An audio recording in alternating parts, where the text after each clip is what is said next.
ATS continuously જે anti terror activity છે, radical elements છે, આતંકી સંગઠનોથી જોડાયેલા લોકો છે, આને કન્ટિન્યુઅસલી આઈડેન્ટિફાઈ કરવાનું અને પકડવાનું કામ કરતી રહી છે.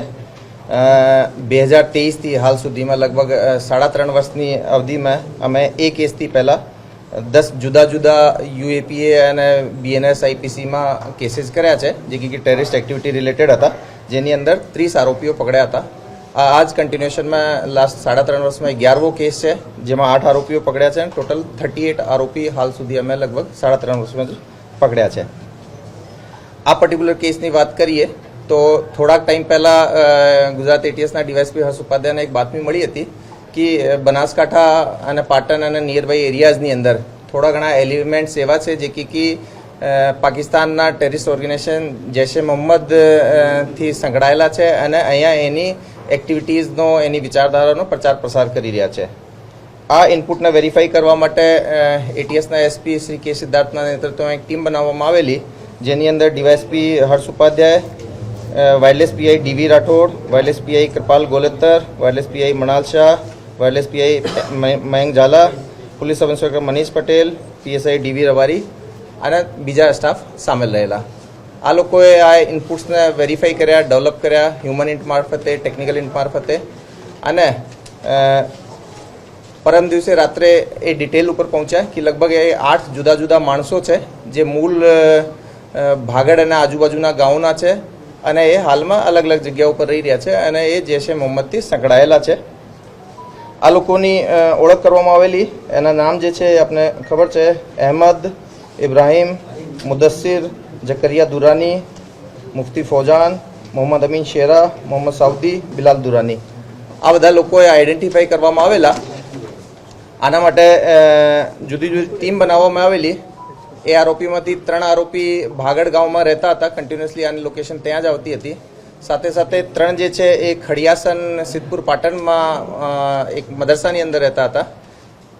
7મો જે આરોપી છે એ નવસારી ચીખલીમાં એક મદરસામાં રહેતો હતો અને 8મો આરોપી જે પણ મૂળ ભાગડનો છે, લેકિન ઘણા વર્ષોથી એની ફેમિલી દેવાસ એમપી ખાતે જતી રહી છે. આ બધા આરોપીઓને આઈડેન્ટિફાઈ કરીને અમે સિવિલ એડમિનિસ્ટ્રેશનની મદદથી સરકારી પંચોની માંગણી કરી, સરકારી પંચો સાથે રાખ્યા અને એ બધી જગ્યાઓ પર આ લોકોને પકડવા માટે ટીમ્સ રવાના કરી. કાલે સવારે જ્યારે એ રેડ કરતા હતા એ દરમિયાન જે શરૂઆતી ઇન્ફોર્મેશન જે બાબતે મળી હતી કે અહેમદ અને ઇબ્રાહિમ એ બંનેનો લોકેશન મહેસાણા, બનાસકાંઠા, અમદાવાદના હાઈવે ઉપર આવતી હતી. તો એક ટીમ સરકારી પંચો સાથે આ બંનેને ડિટેન કર્યા. એની પાસેથી એક કારમાં મૂવમેન્ટ કરતા હતા, એની પાસેથી ચેકિંગ કરવામાં આવેલો તો એની પાસે મોબાઈલ ફોન્સમાં ઘણું બધું એવી એવિડન્સ અમને મળી આવેલો, જેનાથી સાફ સાફ ખબર પડતી હતી કે આ લોકોએ જૈશ એ મોહમ્મદથી સંકળાયેલા છે, પાકિસ્તાની હેન્ડલર્સના ઇન્સ્ટ્રક્શન્સ લેવી રહ્યા છે. પાકિસ્તાની હેન્ડલરના કહેવાથી જ અને એ જાતે એની પ્રેરણાથી ઘણો બધો રેડિકલ એલિમેન્ટ્સ એના ગ્રુપમાં પ્રચાર પ્રસાર કરી રહ્યા છે. જૈશ એ મોહમ્મદમાં જોડાવા માટે લોકોને પ્રેરિત કરી રહ્યા છે. આ લોકોની વધારે પૂછપરછ કરવામાં આવેલી તો પણ એ લોકોએ જે એના જે બીજા 6 સાથીઓ છે જે ઓલરેડી આઈડેન્ટિફાઈડ પણ હતા, આ લોકો બાબતના નામ લીધા. પેરેલલી જે ટીમ્સ હતી દરેક જગ્યાથી 6 આરોપીઓને પકડ્યા. કુલ મળીને 8 આરોપીઓની અમે ડિટેન કર્યા. આ લોકો પાસેથી ઘણો બધો એવો સાહિત્ય મળી આવેલ છે જે કે જૈશ એ મોહમ્મદનો છે. એ લોકો આનો ગુજરાતી ટ્રાન્સલેશન પણ કરી રહ્યા હતા તાકી અહીંયા વધારે પ્રચાર પ્રસાર માટે એ લોકો સુધી આની પહોંચ બની શકે. જૈશ એ મોહમ્મદના ફ્લેગ પણ એ લોકોએ હાથથી બનાવ્યા છે. એ બાબતની આ લોકોએ તકરીરો પણ કરતા હતા. જૈશ એ મોહમ્મદ વતી આ લોકોને ફંડિંગ પણ 3 લાખનો મળ્યો હતો અને એને ટાસ્કિંગ મળી હતી કે એક 4-વ્હીલર ગાડી લઈ લેવાની તાકી ફ્યુચરમાં ક્યારે પણ જરૂર પડે કંઈ મુવમેન્ટની આના લોકો આવતા હોય તો એને એ લોકો ફેસિલિટેટ કરી શકે. કુલ મળીને એ લોકોએ જૈશ એ મોહમ્મદ વતી અહીંયા એક દારૂલ ઇસ્લામ ગુજરાત જૈશ એ મોહમ્મદ નામતો એક નાની તંજીમની સ્થાપના અહીંયા કરી હતી, જેમાં સ્ટાર્ટિંગમાં એ લોકોએ લગભગ 8 આરોપીઓ જે છે એના સભ્યો બન્યા હતા. આ બધા વિરુદ્ધમાં એટીએસમાં લઈને એ લોકો વિરુદ્ધમાં યુએપીએ અને બીએનએસની જુદી જુદી કલમોમાં ઓફેન્સ રજીસ્ટર કરવામાં આવેલ છે અને ડીવાયએસપી એસએલ ચૌધરી એની હાલમાં તપાસ કરી રહ્યા છે અને એ લોકોને કોર્ટમાં પ્રોડ્યુસ કરવાની કામગીરી ચાલી રહી છે. આ લોકોનો ટાર્ગેટ શું હતો? મતલબ કોના સુધી પહોંચવા માટેનો ટાર્ગેટ હતો? હાલ સુધીની તપાસમાં એવો કોઈ એક્ઝેક્ટ ટાર્ગેટ અમને નથી મળ્યા, પરંતુ એક ફોરેન પ્રોસ્ક્રાઇબ ટેરરિસ્ટ ઓર્ગેનાઇઝેશનની ના માટે એને લોજિસ્ટિક મદદ મળી શકે આ રીતનો અહીંયા એક સ્ટ્રોંગ ગ્રુપ એ લોકો ઊભો કરીને એક સ્ટ્રોંગ નેટવર્ક એક સ્ટ્રોંગ ગ્રુપ જેને કહેવાય એ અહીંયા ઊભો કરવાનો પ્રયાસ કરી રહ્યા હતા. એ આપને જે રીતે ઘણા બધા જુદા કેસીસમાં પણ આપણે જોયા છે કે એ લોકોને એ ડેડ ડ્રોપ ના માધ્યમથી એ રકમ મળી હતી. પાકિસ્તાનમાં કોના કોન્ટેક્ટમાં હતા એવું બી માહિતી સામે આવી છે? હા, પાકિસ્તાનના અમને ટેલિસેલેક્ટર્સ આઈડેન્ટિફાયર મળ્યા છે. એમાં પ્રારંભિક રીતે એનો પરિચય અબ્દુલ્લા સાહેબ તરીકે એ લોકો લેતા હતા અને એના વતીએ એ લોકોએ 2-3 મહિના પહેલાં વડોદરાની અંદર એક કાશ્મીરથી આવેલા માણસ સાથે મિટિંગ પણ કરેલ હતી. જે રીતે અમને લિટરેચર મળ્યા છે જેની અંદર કે ફિઝિકલી માણસની મિટિંગ એ કાશ્મીરી માણસની મિટિંગ આની જોડે વડોદરામાં થઈ છે. સાથે સાથે એ લોકોએ જે ખત લખી રહ્યા છે જે રીતને ખતની આવાગમન પણ એક મોડ્યુલ જે છે એ લોકો બતાવી રહ્યા હતા, બુક્સ વગેરે લઈ રહ્યા છે. તો એ ઓનલાઈન રેડિક્લેશન જેવું મોડ્યુલ નથી અને જે રીતે પૈસા અને ગાડી લેવાનો આ બધું ચાલી રહ્યું છે તો એનાથી અમને એ ઓનલાઈન રેડિક્લેશનથી વધારે જ એમાં લાગી રહ્યો છે. એ હું આપને કીધા કે મોટા ભાગે એ જે 8 આરોપીઓ છે એ ભાગડ અને એની આજુબાજુના ગામના જ છે. એમાંથી જેમ કે અહેમદ અને મુદસ્સીર બંને બ્રધર્સ છે અને એક જે મૌલાના છે એની કોલેજ મતલબ મદરસામાં ભણતા 2 છોકરાઓ આની જોડે જોડાયેલા હતા. એ લોકો જે ફિઝિકલી એ લોકોએ આજુબાજુના ગામના જ છે. આ બધા સ્થાનિક જ છે. એ 8 આરોપી બિલકુલ કોર સ્થાનિક છે, એકદમ એક જ ગામની આજુબાજુના.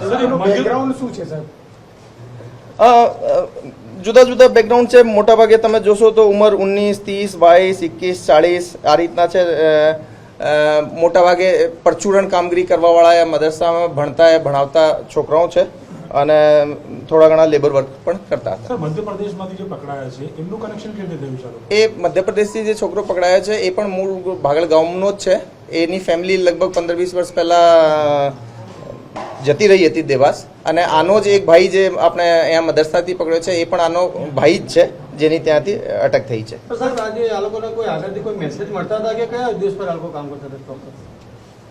આ લોકોને એના હેન્ડલર મારફતે મળતા હતા અને આ લોકો ઘણા વર્ષોથી એ જે મતલબ આ હેન્ડલર સિવાય પણ 2-3 વર્ષોથી જોઈએ તો એ લોકોએ ઓનલાઈન જૈશે મોહમ્મદનો મટીરિયલ જોવાનો એને પ્રચાર પ્રસાર કરવાનો પ્રારંભિક એ જે અમને એની કાલે આફ્ટરનૂનથી એની અટક કરવાની ચાલુ કરી છે. અને મોબાઈલમાં ઘણો બધો આવો મટીરિયલ અવેલેબલ છે જેની કે એ લોકો સિવાય પણ એ ઘણા બધા બીજા લોકો સાથે સંપર્કમાં છે એવું લાગે છે.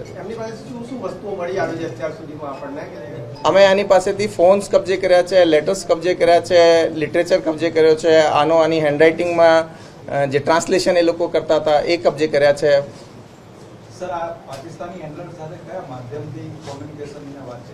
એ લોકોએ જે રીતે હું કીધા કે ઘણા ટાઈમથી રેડિકલ છે, 2-3 વર્ષથી. એમાંથી મોટા ભાગના બધા લોકોએ ઓનલાઈન જેટલા પણ યુટ્યુબ, ઇન્સ્ટાથી ઘણા બધા લોકોનો સંપર્ક કરતા હોય છે અને એવી એક એન્ટિટી નથી. એ લોકો જોડે આ ફિલહાલવાળી એન્ટિટી છે એના જોડે એ લોકો વધારે ઇન્વોલ્વ હતા, પણ એ સિવાય પણ ઘણા બધા લોકો જુદી જુદી રેડિકલ લાગતી આવી એન્ટિટી જોડે ટેરર, જેહાદ વગેરે વિશે ચર્ચા કરતા હોય છે.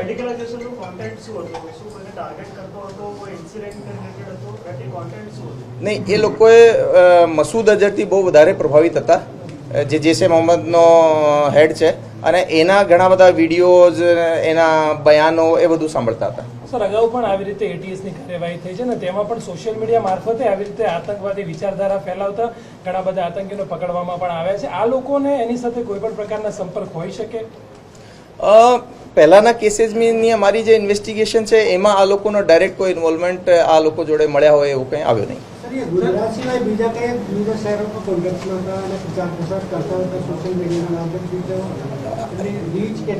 એ હાલ સુધી એ લોકોનો જે રીતનો એમઓ હતો કે એ લોકોએ જ્યાં સુધી કોઈ માણસને ડાયરેક્ટલી નહીં ઓળખે અને એ લોકો ઉપર એના કમ્પ્લીટ વિશ્વાસ ના હોય કે એ કોઈ પોલીસનો બાતમીદાર થઈ શકે, એ બહુ કોર ગ્રુપવાળા લોકોને જ બાયા આપીને, જેને આપણે કહીએ છીએ દાવત આપીને, આમંત્રણ આપીને ઓર્ગેનાઇઝેશનમાં સામેલ રાખતા હતા, એને જ ગ્રુપમાં એડ કરતા હતા.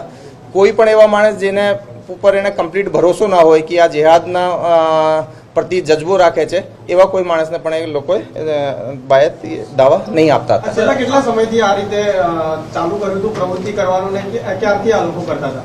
એમાં આ લોકો 8 આરોપીઓ છે. દરેક માણસની જે પ્રેઝન્સ છે સોશિયલ મીડિયા ઉપર કે રેડિકલ લાઈન ઉપર જવાની આ સમયાવધિ અલગ અલગ છે. સાહેબ આરોપીઓ જે છે તે ઇન્ડિયન નંબર યુઝ કરતા હતા કે અન્ય કોઈ કન્ટ્રીના નંબરથી એકબીજાના સંપર્કમાં હતા? ને આ લોકો ઇન્ડિયન નંબર યુઝ કરી રહ્યા છે. હાલ સુધી અમને જેટલા નંબર સીઝ કર્યા છે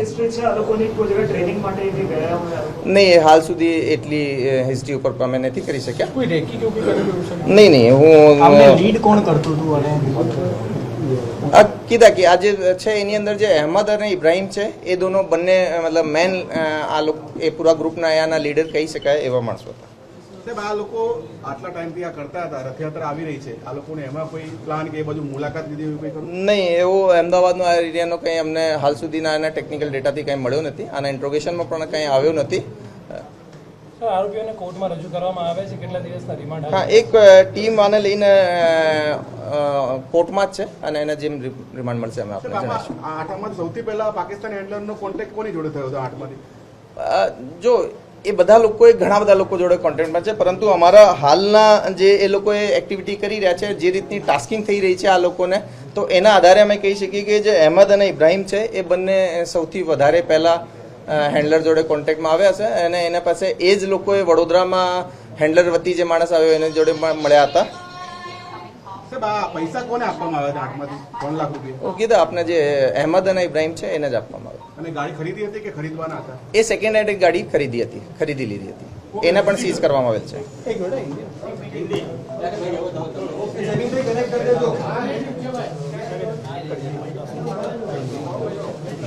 સર કાશ્મીર વાળાનું નામ શું છે? સર કાશ્મીર સર એ વડોદરામાં જે મળવા એનું કોઈ નામ?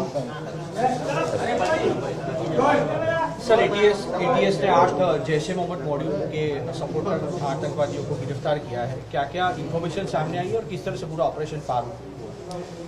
देखिए, Gujarat ATS anti terrorism, radicalization इस तरह के कामों में काफ़ी अग्रसर रही है.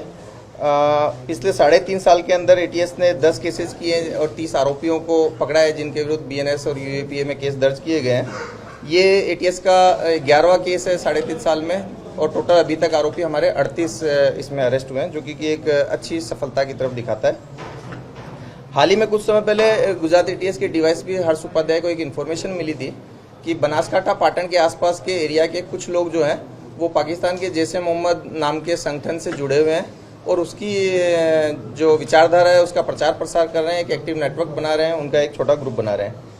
इस इन्फॉर्मेशन को शेयर किया गया. एसपी के सिद्धार्थ के नेतृत्व में एक टीम बनाएगी जिसमें डीवाईएसपी हर्ष उपाध्याय के साथ में wireless PI D V Rathore, wireless PI Kripal, wireless PSI Manal Shah, wireless pi Mayank झाला, पीएसआई मनीष पटेल और डीवी रबारी और साथ में कुछ और अधिकारी कर्मचारी साथ में जुड़े. इन लोगों ने इस इनपुट को थोड़ा वेरीफाई किया.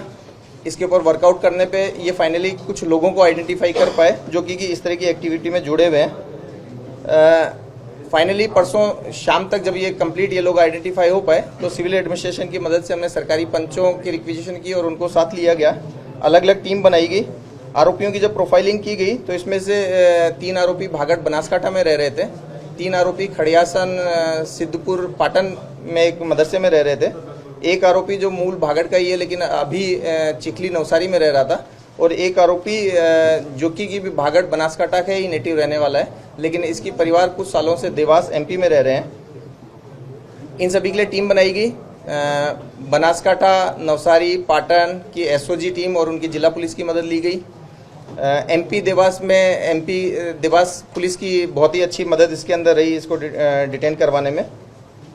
ये सभी आरोपियों हैं जिनके के नाम अहमद अब्दुल गाजीवाला, इब्राहिम मोहम्मद हुसैन घागा, मुदस्सिर अब्दुल्ला गाजीवाला, जकरिया दुरानी, मोहम्मद अम्मार घागा, मुफ्ती फौजान इस्माइल दउआ, मोहम्मद अमीन शेरा, मोहम्मद अब्दुल रहमान साउदी, बिलाल दुरानी, मोहम्मद अम्मार घागा. ये 8 के 8 आरोपियों को अलग अलग जगह से डिटेन किया गया. इन सब लोगों को जब चेक किया गया तो इनके फ़ोन से ये साबित होता है कि ये लोग जैश ए मोहम्मद से जुड़े हुए थे. इन्होंने अपनी अलायंस इनके साथ में प्रूव करने के लिए मसूद अजहर के नाम से लेटर्स भी लिखे हैं. इन्होंने बहुत सारे जो रेडिकल मटेरियल है, जो मसूद अजहर की खुद की लिखी हुई किताबें वगैरह हैं, उनका गुजराती ट्रांसलेशन किया है ताकि ये गुजरात में ज़्यादा से ज़्यादा इसका प्रचार प्रसार कर सकें। इसके अलावा इन्होंने व्हाट्सएप पे होने के साथ साथ जो इनका मेन लीडर ये अहमद और इब्राहिम थे, तो अहमद ने अपने फ़ोन से सब चीज़ें डाउनलोड करके डिलीट करके जो इम्पोर्टेंट चीज़ें हैं वो नोट लॉकर में भी सेव करके रखी हुई थी, जहाँ से ये सब चीज़ें हम सीजर कर पाए हैं। इसके अलावा इनके पोजीशन से जो मैंने बताया कि रेडिकल एलिमेंट्स की जो बुक्स हैं और ट्रांसलेशंस हैं जो इनके खुद के हैंड रिटन है, वो सब सीज किए गए हैं। इनके विरुद्ध में यूएपी और बीएनएस की डिफरेंट सेक्शंस में एफआईआर रजिस्टर की गई है। सर, इन्होंने संगठन भी बनाया हुआ था, क्या संगठन का नाम है और हाँ। कितने समय से सक्रिय थे? इन लोगों ने जो ये जैश ए मोहम्मद के हैंडलर और इसके साथ में मिल के जैश ए मोहम्मद की एक्टिविटीज़ का प्रचार प्रसार करते हैं, यहाँ एक ग्रुप बनाने के लिए एक लोकल तंजीम बनाई थी जिसका नाम इन्होंने दारुल इस्लाम गुजरात जैश ए मोहम्मद रखा था। और ये सारी की सारी जो एक्टिविटी कर रहे थे, ये इसी ऑर्गेनाइजेशन, इसी तंजीम के नाम पे ये लोग ये एक्टिविटीज़ कर रहे थे। जैश ए मोहम्मद के संगठन के संपर्क में कैसा है, हैंडलर कौन था और उनको क्या फंडिंग दी जा रही थी और उनका कोई टारगेट क्या सर?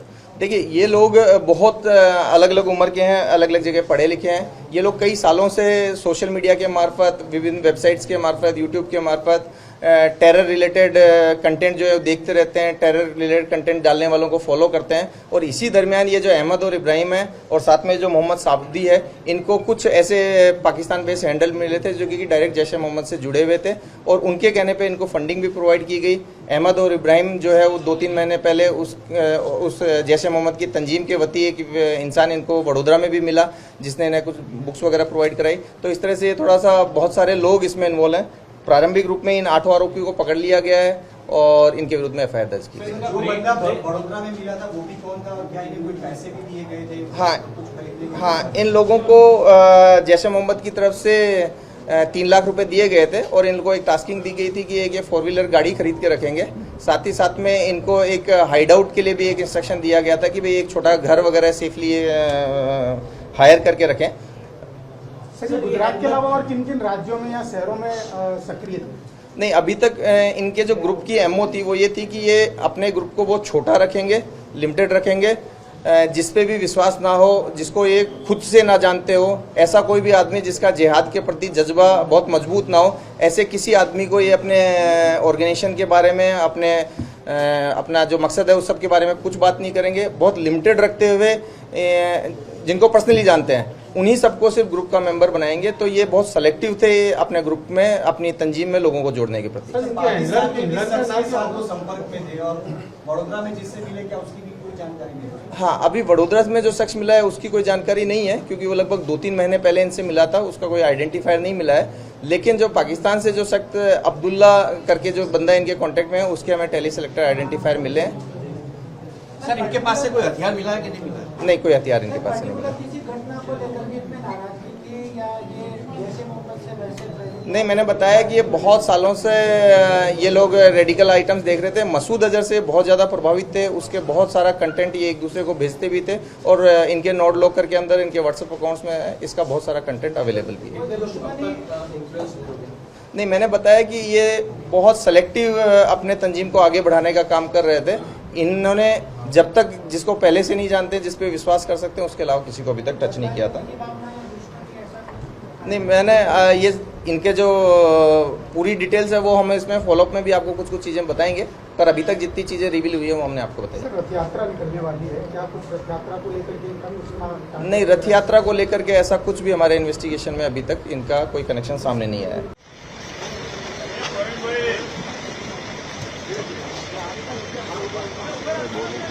रविंद्र भाई, कौन है आप?